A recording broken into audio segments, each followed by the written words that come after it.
Ya, seperti yang sudah saya sampaikan di awal bahwa pada kesempatan ini kita akan berbicara mengenai esensi libur.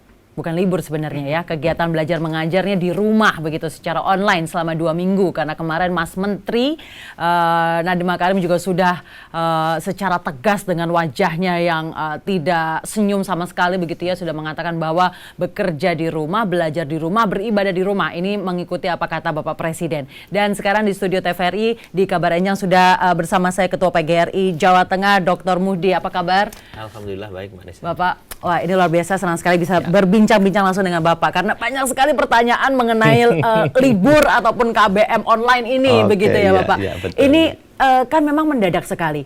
Presiden mengatakan bahwa bekerja, belajar dan beribadah di rumah itu kalau tidak salah hari Sabtu begitu ya. Lalu disusul dengan Bapak Ganjar Pranowo di Minggu dini hari begitu. Nah, padahal liburnya ataupun KBM online sudah dari Senin. Jadi artinya persiapannya sangat mepet sekali. Ini bagaimana dari lembaga pendidikan sendiri menanggapi hal ini? Ya, kalau kami ya, lembaga pendidikan sebenarnya sudah mulai ada tahapan-tahapan yang cukup, termasuk saya hari Rabu kemarin juga masih rapat dengan Pak Menteri langsung. Bahkan kami juga sudah mulai melihat suasana kecemasan, ketegangan Pak Menteri pada saat pertemuan. Kami hanya waktu itu kebetulan 17 rektor ya kalau tidak salah ya, 12 negeri, 2 swasta termasuk saya, berbicara berbagai hal termasuk pesan-pesan akhir. Sudah terlihat ini tahapannya akan sangat cepat. Kami juga masih punya agenda banyak, terus begitu cepat dibatalkan. Kami dari kampus sudah mulai tanggal 3 sudah membuat edaran mengenai tahapan-tahapan 3 Maret ya. 3 Maret ya. Artinya kemungkinan itu sudah kami antisipasi kemungkinannya akan terjadi. Waktu itu kami sudah mulai menolak tamu asing yang sudah ada di Semarang bahkan waktu itu untuk tidak masuk ke kampus. Termasuk membatalkan semua kegiatan, menunda kegiatan-kegiatan yang mengumpulkan orang banyak di kampus, menunda kegiatan keluar, termasuk ke luar negeri, waktu itu sangat banyak. Saya juga di sekolah kebetulan ngurus, kemungkinan sudah terus didiskusikan, sampai memang waktu kemarin hanya startnya mau kapan. Bagaimanapun juga kan kita ngurus banyak ya orang, maka otoritas yang diberikan kan ada di pemerintah daerah juga. Maka pada saat Pak Gubernur malam di tengah malam lah katakanlah mengumumkan itu, saya juga belum tidur sebagai orang yang harus bertanggung jawab terhadap itu.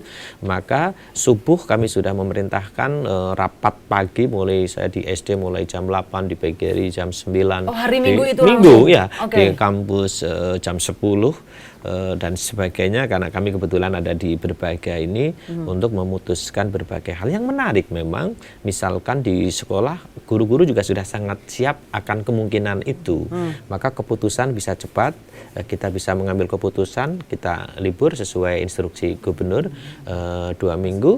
Apa yang bisa kita lakukan yang luar biasa, guru-guru kami misalkan saya contohkan, Pak, kami siap menyelenggarakan mereka belajar di rumah dengan online. Ini SD loh. Ini SD? SD sudah bisa begitu gurunya. Memang apa yang bisa dilakukan, Pak? Sudah online itu ndak usah yang menggunakan mungkin sebut saja lah teori dakik-dakik gitu ya. Yang penting anak di rumah justru tidak akan pergi dan mereka bisa belajar. Artinya kegiatan belajar mengajar online ini paling tidak ada kesibukan yang dilakukan oleh anak-anak. Bisa mengisi mereka sehingga sampailah misalkan sederhana, lalu apa ya Pak bisa luar? Oke, misalkan kamu mau milih apa? Misalkan materi mau kamu buat video, sekarang semua guru bisa buat video dengan HP toh. Malam-malam materinya kamu videokan. Pagi anak-anak bisa mengikuti video itu. Lalu kamu perintah. Ternyata model sekarang semua kelas antara guru dengan siswanya punya grup. Ya, yang luar biasa, luar biasa. Ya. Jadi itu juga menarik, orang tuanya juga ada, anaknya juga ada, sehingga begitu hari kemarin saya evaluasi, ternyata itu berjalan dengan baik. Saya ingin sampaikan kepada semuanya bahwa justru sekarang mari kita memahami kondisi yang memang betul-betul menurut saya darurat. Kesadaran ini harus dibangun karena pertanyaan terlalu banyak bagi orang. Seolah-olah mereka hanya berpikir dirinya sendiri. Seperti kecemasan Pak Menteri.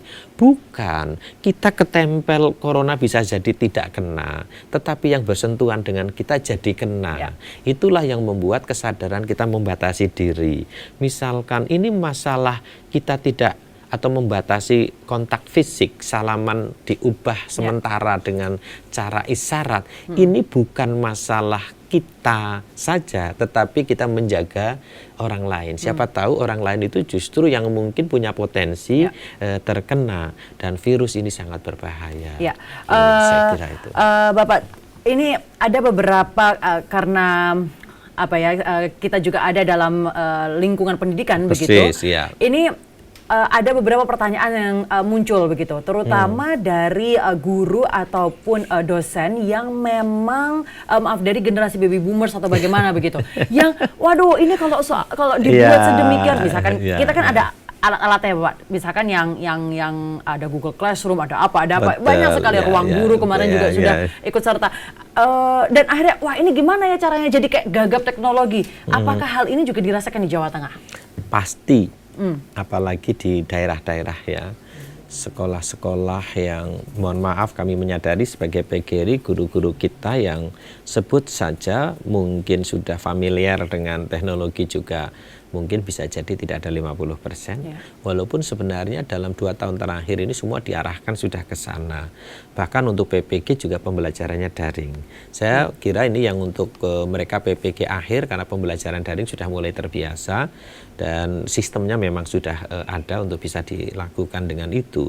Namun sekian banyak itu saya yakin ada yang punya masalah.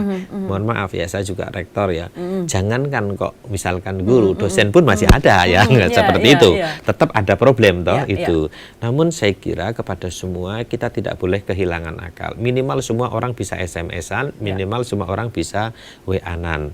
Artinya anak-anak bisa ditugasi dengan cara itu untuk belajar apa, lalu bertanya apa kepada guru. Sehingga mari kita berdoa tidak akan berlama. Kita 2 minggu pertama lah ya, 14 hari ini. Mudah-mudahan selesai. Artinya kalau masih 14 hari, memang saya kira tidak banyak hal yang mungkin terlalu kehilangan.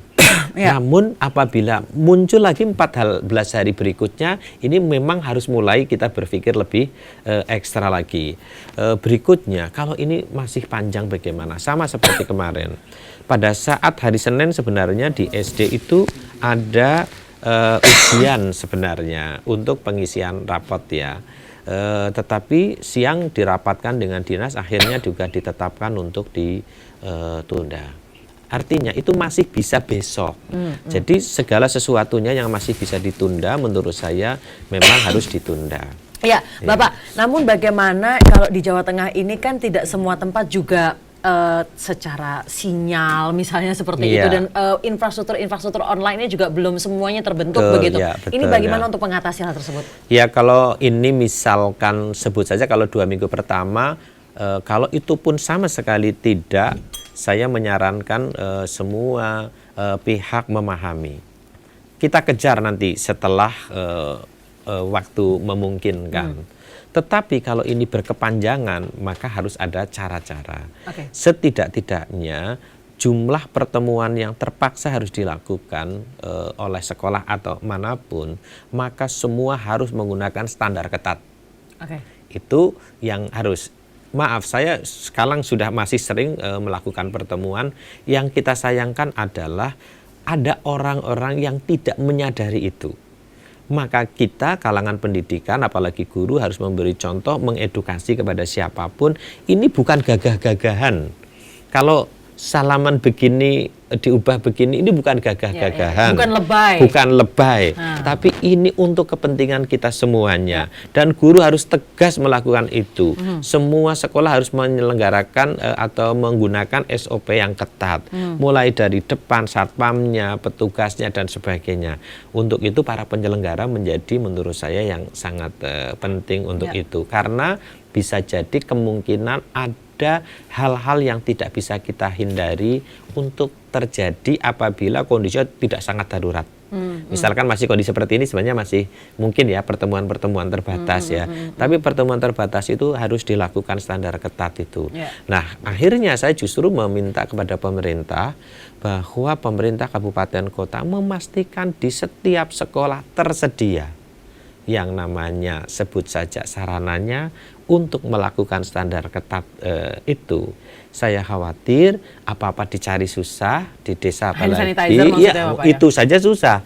Maka apa alternatifnya dan menjamin pemerintah di sekolah itu tersedia andai harus terjadi apa yang disebut pada waktunya, mungkin kalau sekarang kan libur ya, harus juga ada berada di sekolah. Tatap muka begitu. Kemarin Bapak Ganjar juga mengatakan bahwa ujian nasional juga bisa jadi diundur begitu. Nah, apakah dengan adanya libur darurat ini artinya kan 2 minggu ini walaupun ada KBM online tapi bisa dikatakan efektivitasnya tentu tidak akan semaksimal bertemu. Setuju, pasti. Nah, setelah itu baru dikejar untuk akhirnya bisa masuk ke ujian nasional. Nah, apakah ini akan bisa menurunkan mutu pendidikan dengan dikejarnya kurikulum begitu?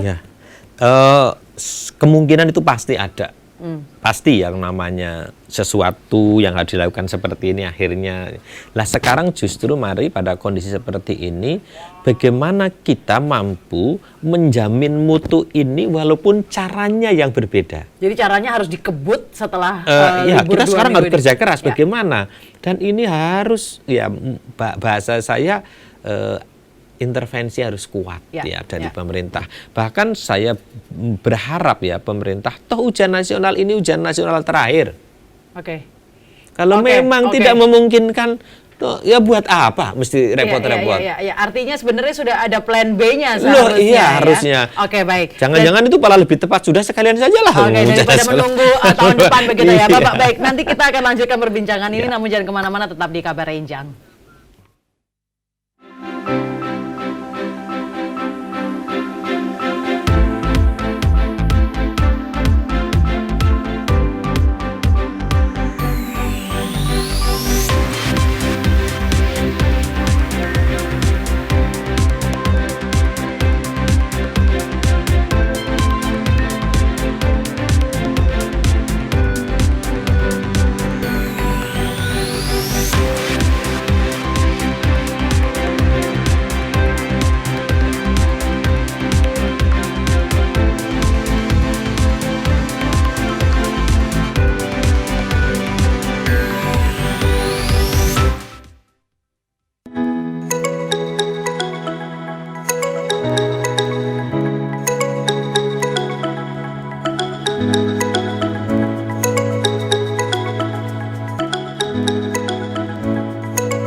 Esensi kegiatan belajar mengajar online selama 2 minggu, kita sedang membicarakan hal tersebut dengan Dr. Mudi. Dokter, saya ingin bertanya lagi mengenai social distancing juga nih ya, yang sekarang juga banyak digaungkan begitu. Guru-guru bagaimana Bapak? Kalau misalnya guru-guru, atau kan banyak nih yang kemarin di sosial media, anak-anaknya emang nggak libur tapi orang tuanya masih kerja, misalkan seperti itu.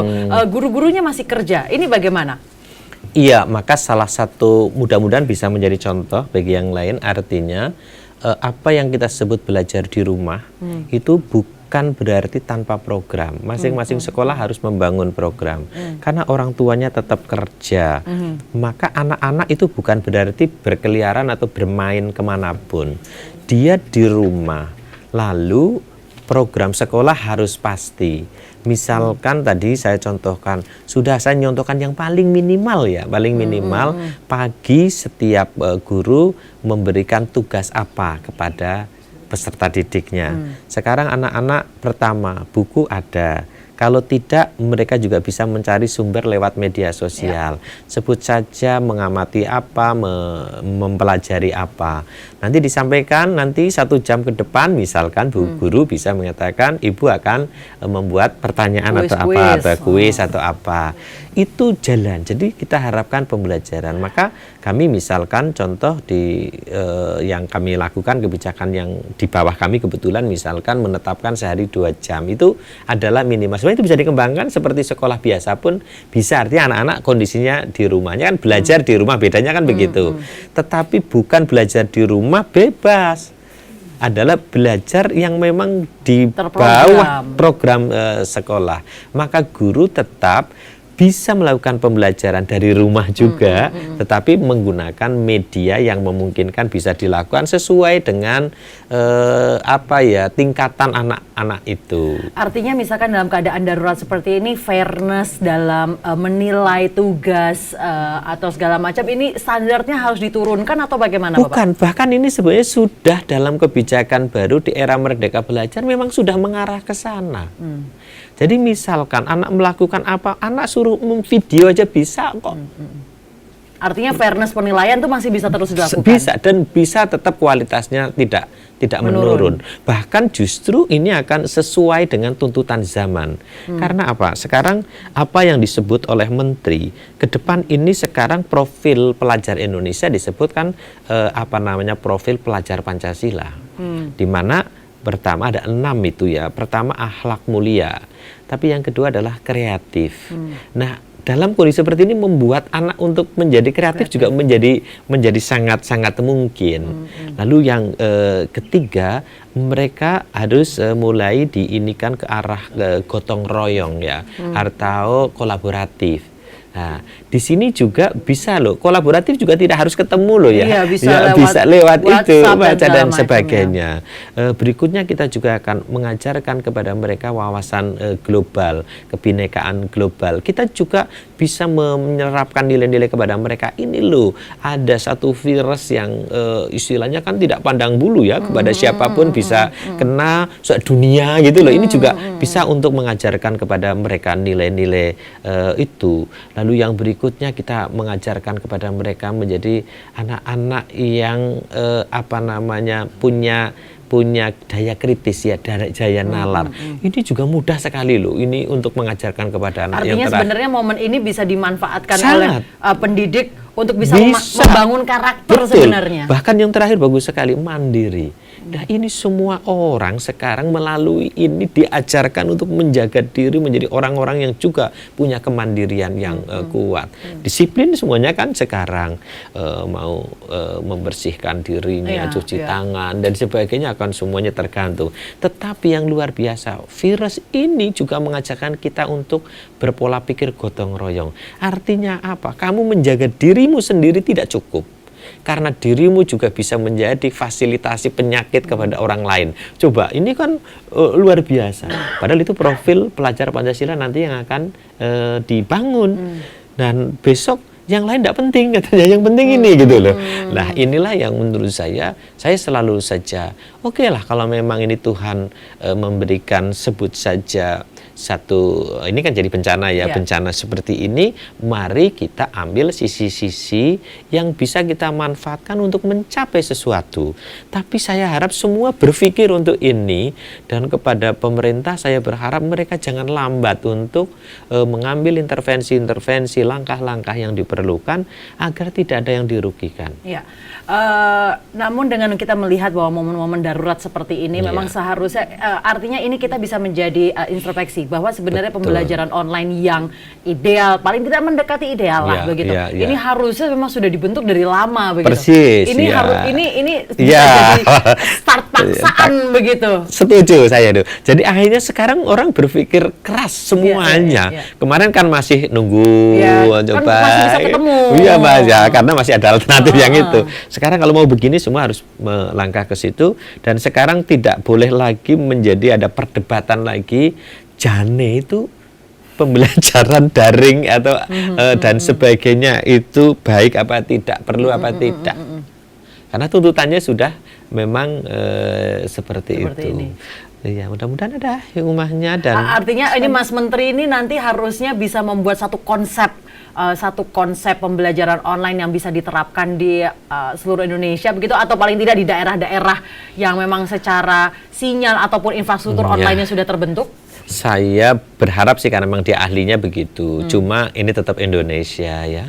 Jadi pembelajaran daring bukan baru ya, di kampus itu sudah berjalan cukup lama. Bahkan kami pelatihan untuk guru sudah lama menerapkan itu. Tapi tetap saja tadi kendalanya kami harus menghadirkan orang Riau, harus menghadirkan orang Kalimantan pedalaman, orang Timur untuk ke Semarang melakukan pembelajaran karena tidak bisa daring. Karena apa? HP-nya hanya bisa katanya untuk center sama untuk selfie katanya begitu. Bagaimana pembelajaran daring itu bisa dilakukan? Kesenjangannya persis. Kesenjangannya terlalu besar. Maka saya berharap kali ini pesan serius saya kepada pemangku kepada pemerintah, mari di dalam menggunakan anggaran itu menggunakan prioritas-prioritas yang sangat diperlukan. Salah satunya mengatasi kesenjangan pendidikan, fasilitas di di setiap daerah. Karena kesenjangan yang ada itu akan mengganggu upaya ketercapaian tujuan pendidikan untuk seluruhnya. Artinya di sini juga bisa menjadi dalam tanda kutip tamparan begitu bagi pemerintah pusat untuk bisa harusnya dianggarkan lebih begitu untuk tidak saja pusat, semua pusat sampai daerah kan ada otonomi di dalam pendidikan. Artinya mereka harus sangat cerdas memilah atau membuat prioritas. Yang jangkanya panjang, tingkat kepentingannya, urgensinya juga lebih tinggi. Jangan hal-hal sing remeh-temeh malah dipentingkan tetapi yang penting malah tidak. Ingat, kesenjangan pendidikan Indonesia itu sangat luar biasa. Apakah kesenjangan pendidikan ini juga yang akhirnya membuat kita sebagai warga Indonesia menjadi reaktif terhadap informasi-informasi yang beredar, terutama yang terkait dengan virus corona, karena sosial medianya sudah, karena saya yakin hal ini juga berakibat juga bagaimana guru menyikapi hal ini gitu. Salah satunya reaktif. Kalau saya yang lebih takut malah justru karena kesenjangan mereka tidak paham, tidak mengetahui apa yang harus dilakukan, tidak tahu apa risikonya, sehingga bahayanya akan lebih besar. Saya masih senang reaktif untuk yang ini daripada yang abai. Untuk yang ini, untuk corona ya. Jadi yang abai lebih membahayakan. Ingat, kita bisa menjadi penyebab orang lain terbunuh oleh corona. Virus karier begitu ya. Ini jadi kan beda ya. Jadi lebih baik reaktif lah. Orang wah ini harus bagaimana sebagainya daripada apa gitu. Abai namanya ya. Mati nanti urusan Tuhan. Bukan masalah itu. Bukan. Hati-hati, ini virus ini sangat berat. Maka saya melihat video Pak Menteri tadi malam adalah orang yang sudah mungkin ini angel banget kandani kok angel men ya. Dari raut wajahnya juga Mas Menteri. Dan saya tadi malam nggak kaget karena minggu yang lalu juga rodomem hampir hampir seperti itu juga. Baik. Ini tapi sekarang untuk guru-guru dan dosen-dosen apakah juga diliburkan begitu? Ada satu himbauan yang bisa untuk semuanya atau tetap per sekolah, per instansi pendidikan? Pertama, secara umum sudah dimungkinkan untuk libur lewat edaran Menpan tadi ya. Lalu yang kedua, karena tahapannya kemarin sebenarnya siswa yang belajar di rumah, guru bisa masih masuk dengan tadi standar yang ketat ya. Tetapi bagi yang sakit tetap libur. Maka hari ini saya kira akan mulai berkembang lagi karena perkembangannya memang luar biasa cepatnya. Ya sebut saja kami sudah menerapkan mereka sudah boleh di rumah. Tetapi sekali lagi karena ini pendidikan, tidak berhenti proses pendidikannya, proses pembelajarannya, hanya caranya yang kita lakukan dengan cara yang berbeda. Dan kata kuncinya seperti kami juga di kampus, edarannya tetap menjaga atau memperhatikan kualitas. Kualitas pendidikan Ya, juga tidak boleh betul, turun. Baik, ya. kalau begitu terima kasih Dr. Mudin sudah berbincang-bincang. Sama-sama, Mudah-mudahan ini Vanessa. menjadikan insight juga untuk kita yang orang tuanya harus menjadi apa nih ya, homeschooling teacher itu di rumah begitu. Dan juga ini bisa memberikan pembelajaran untuk kita semua bahwa kita sudah tidak bisa lagi menutup mata bahwa keberadaan pembelajaran online ini sudah sangat dibutuhkan oleh Indonesia. Matur Terima nuwun. kasih. Mudah-mudahan perkembangannya dinamis menuju yang ke arah baik untuk instansi pendidikan kita Ya, di Jawa mudah-mudahan Tengah. segera selesai semuanya. selesai 2 semua. minggu Ya. sudah tidak ada lagi. Agar bisa beraktivitas dengan normal. Amin. Baik, kalau Amin. begitu sekaligus menutup kabar enjang kita pada pagi hari ini. Kita ketemu lagi besok dari jam 9 sampai dengan jam 10 pagi. Selamat pagi, sampai jumpa.